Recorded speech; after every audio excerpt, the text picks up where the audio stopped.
Alrighty. So, for the learned in my audience, y'all have noticed I haven't talked much about Afghanistan and the U.S. and the West pullout, because obviously the British were there as well. Why I haven't talked about Afghanistan a lot? Well, I've waited for a lot of stuff to occur and just kind of waiting and seeing.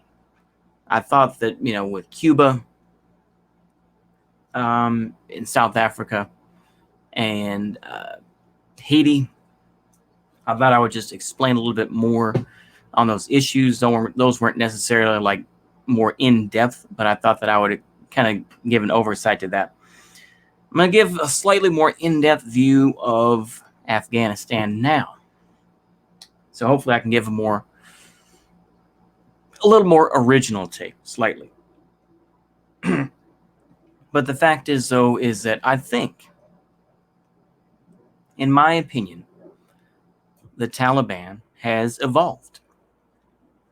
What do I mean by that? Well,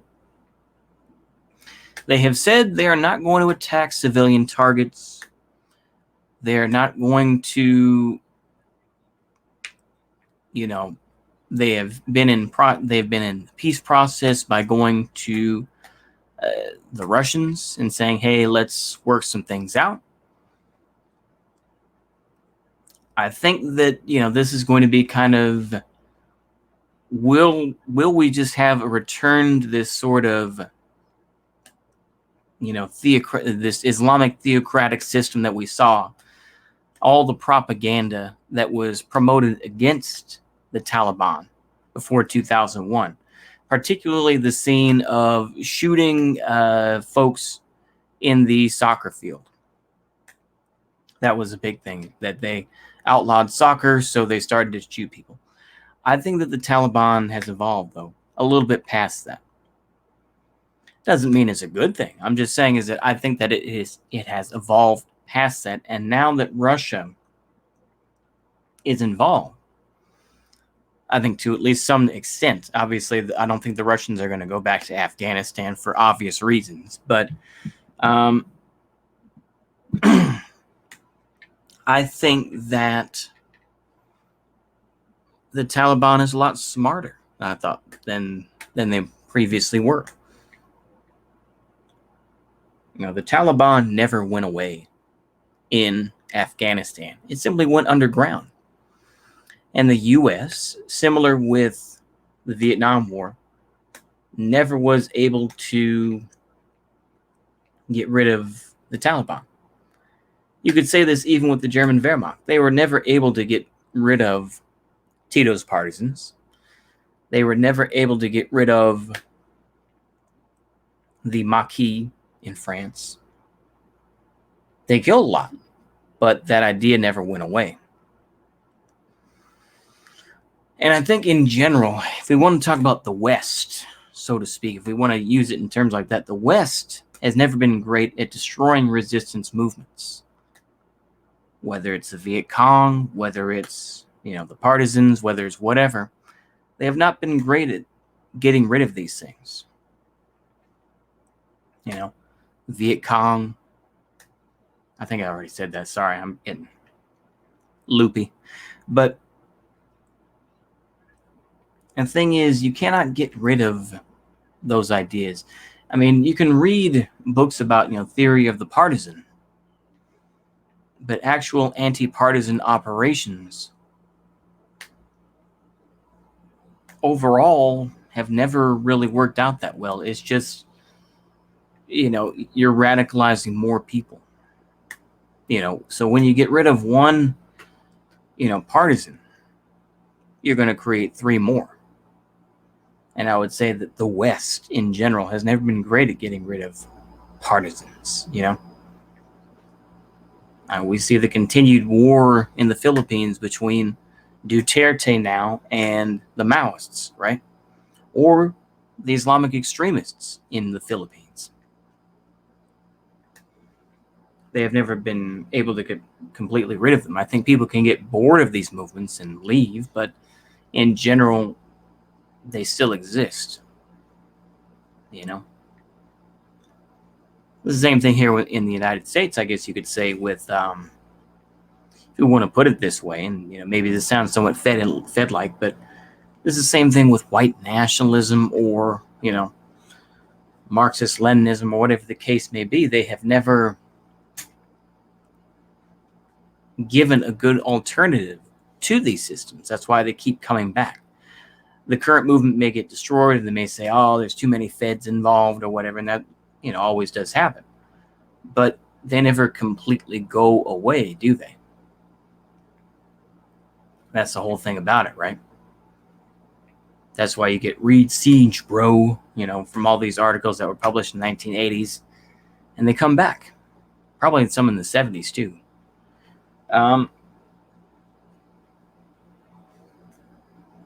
But I think that the West is awful at that, so to speak, if we want to put it that way.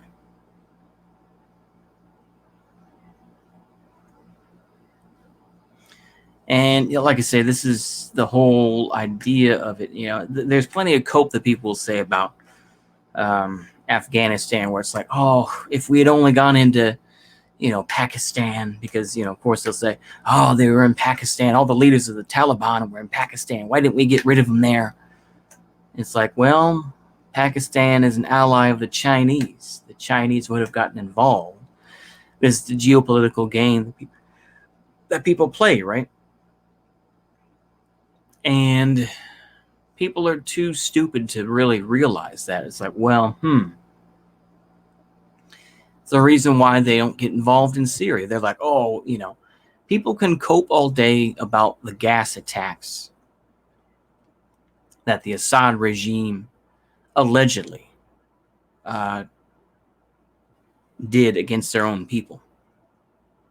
But nobody's going to go into Syria, as I've repeated, because Russia's there.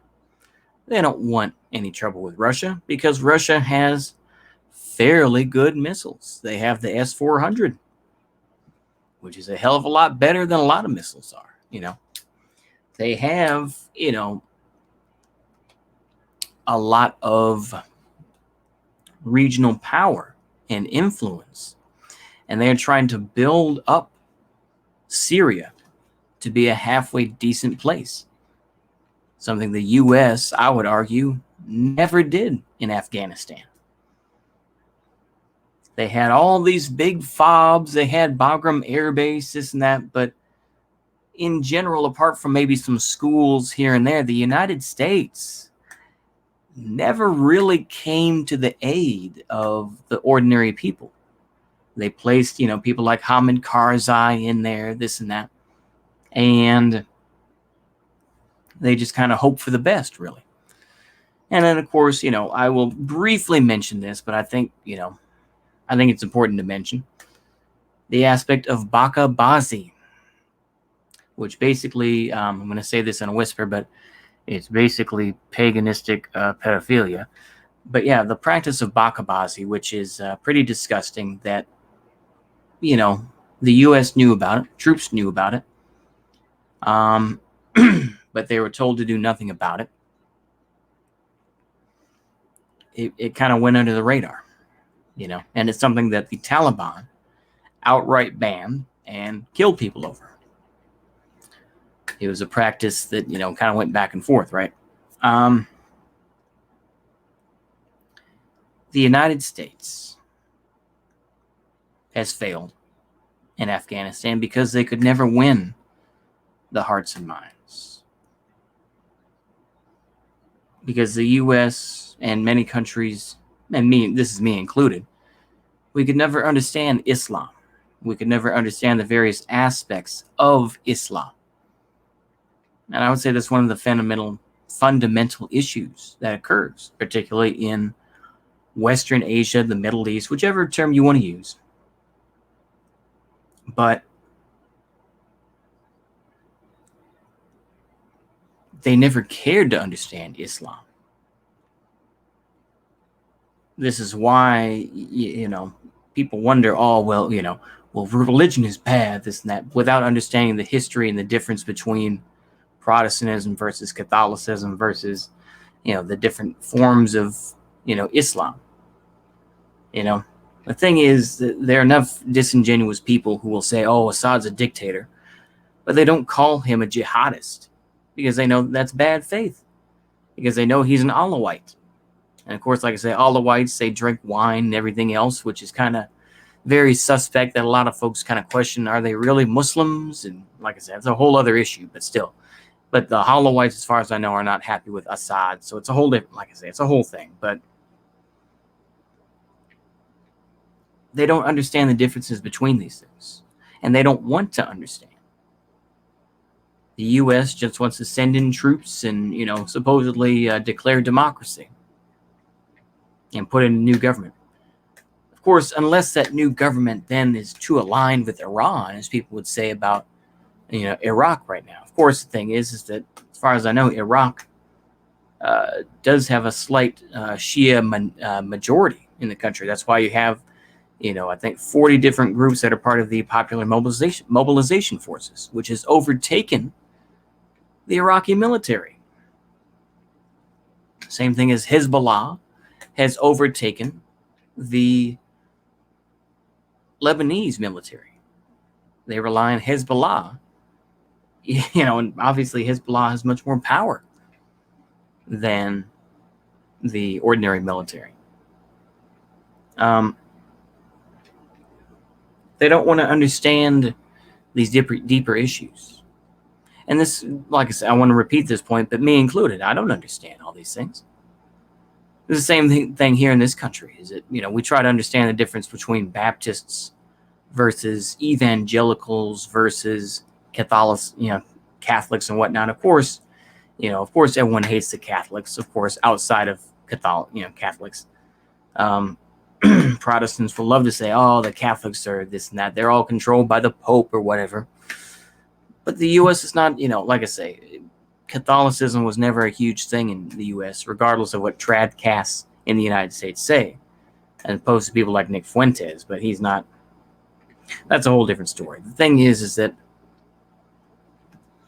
as much as anti-theists want to say it or not, is that religion does play a part in the world, and they influence racial aspects, but they definitely include political actions as well. So yeah, I don't know. I think it's very, like I say, I don't want to give lip service, because I believe that's wrong, and I don't want to portray a fake humanism. I do genuinely feel bad about what will occur in Afghanistan. I'm going to try to hold more of a, as much as I'll dab on centrist, but I'll try to hold the centrist view where it's like, yeah, we're going to see, if the Taliban keeps up their sort of, we're not going to be as nasty as we once were sort of attitude. But I think we're just going to see where it goes. But I think in the long run, I think it will be better, because you're going to have regional powers that are actually there, as opposed to sending, U.S. troops tens of thousands of miles there, And the thing is, of course, Afghanistan does have a lot of minerals in the mountains, which I think China will take advantage of, but the U.S. gave up on it. And of course, the hypocrites like Joe Biden, even though I just saw a video from Bo the Fifth Column where he's like, well, the politicians who are against the war and that said we shouldn't have been in there, they voted for it 20 years ago. But we see that Bo the Fifth Column still gives lip service to Joe Biden because he's not Trump. And of course, has created a brand of basically boomer libs to say, oh, well, look how bad the Republicans are, this and that. And of course, he'll say, well, the Democrats are ineffective, and we'll give, and we'll give them plenty of leeway, but Republicans are awful. It's like, yeah, they both suck. I get that. And I do try to repeat that, but I don't know where to go with this. It's just nonsense to me. Anywho, all we can do is just see what happens in Afghanistan and go from there. But yeah, so I think I'll leave it there. It's kind of getting awkward. Hopefully y'all enjoyed this. See you later, and a goodbye.